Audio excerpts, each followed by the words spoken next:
Hi, third grade, it's Mrs. Feathers. We're going to go over your grammar practice pages for the week. This week you are assigned pages 51 to 54. On Tuesday, you will be assigned page 51. On Wednesday, you will have pages 52 to 53. And on Thursday, you'll have page 54. Friday will be your grammar quiz since we do not have school on Monday. Let's take a look at your first page. This week, you're looking at verbs. The box at the top tells us that a complete sentence has a subject and a predicate.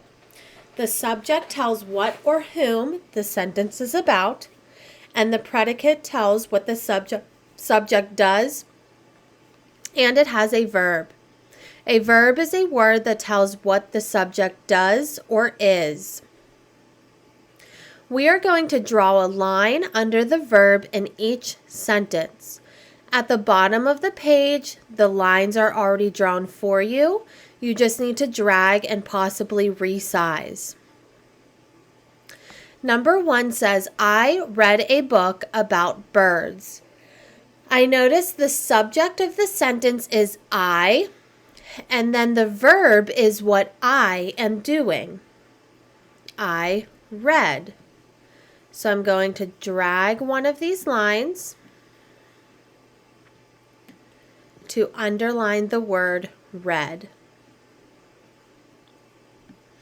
I'm going to resize it to make sure I'm just underlining the verb. Let's take a look at number 3. My neighbor is a bird watcher. The subject of the sentence is my neighbor, and the verb is. So remember this, the verb is what the subject is doing. And I'm resizing.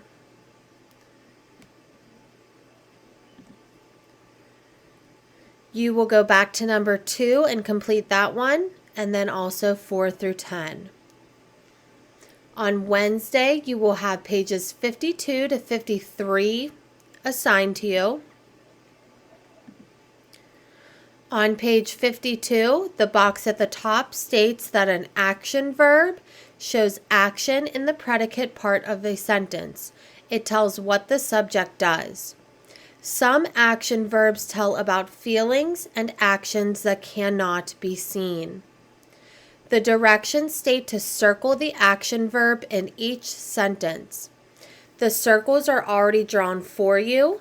You might just need to resize them once you drag them. Number 1 says, our class planned a picnic.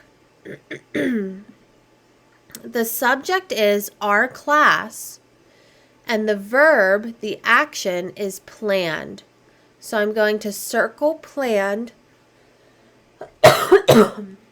excuse me, and resize it. I'm going to skip down to 4 because 4 is an example of a verb that you cannot see. Number 4 says, John likes potato salad. John is the subject, and it's describing how he likes potato salad. So likes is my verb. You will go back to 2 and 3 and then complete also 5 through 10. You have a second page on this day. The box at the top is telling us about quotation marks and colons. We use quotation marks to show that someone is speaking. Quotation marks come at the beginning and end of a person's exact words. The end punctuation goes inside the quotation marks. We'll take a look at an example of this. We use a colon between the hour and minutes when writing time. The colon key on your keyboard is right next to the L. You click Shift and then that button right next to the L. It's two dots on top of each other. Again, we will look at an example of this. The directions state to rewrite each sentence, add quotation marks at the beginning and end of a speaker's exact words. Put a colon between the hours and minutes and times. Number 1 says, "I'd like to see the new movie about penguins," said Mom. I am missing quotation marks here. Mom is speaking, and I only put quotation marks around what she is saying. So Mom said, "I'd like to see the new movie about penguins." Those are her exact words. I do not include "said Mom" after, because you don't say "said Mrs. Feathers," "said Mrs. Oliver" when we're speaking. Just the exact words go in quotation marks. The quotation marks are right next to your Enter key. Again, you need to click Shift and then the button next to it.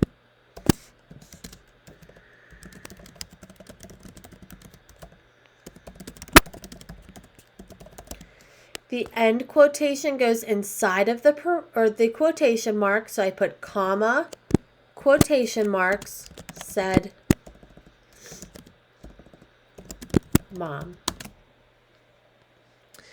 Let's also take a look at number 4. It says, "Do you want to see the one at 2:30 or the one at 5 o'clock?" I asked. So I need quotation marks and colons here.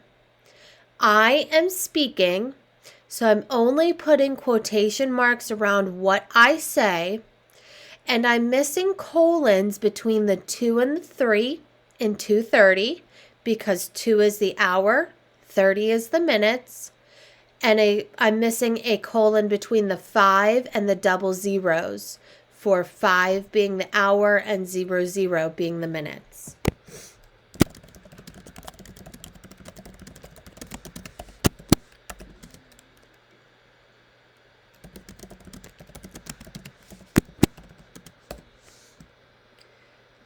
The question mark goes inside the quotation marks, and then I finished with "I asked." You will need to go back to 2 and 3 and also do number 5. Again, this is going to be assigned and due on Wednesday. On Thursday, you will have your last page, which is page 54. The box at the top goes over the rules from the previous pages. Part A says proofread the paragraph. Draw a line under sentences that need quotation marks. Circle the hours and minutes that need a colon. You can go in and use the line tool and shapes tool to do this, if that helps you when you're rewriting, or you can just rewrite as you go. Let's look at the first sentence. Last week, my sister said, "Let's plan a birthday party for Dad."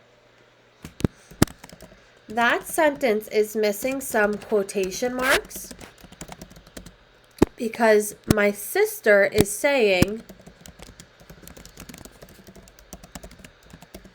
"Let's plan a birthday party for Dad." So I need to put her exact words in quotation marks. Let's look at the second sentence. It states, "We decided to have the party on Saturday at 3 o'clock. Nobody is speaking in this sentence, but what I am missing is a colon between the 3 and the double zeros to show the hour and minutes.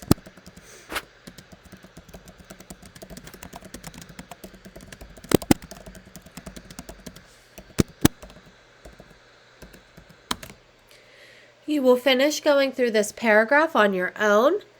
Please remember to go back each day and see if the teachers are leaving you comments on your grammar pages so that you know what you need to fix or what mistakes you made before taking your grammar quiz on Friday.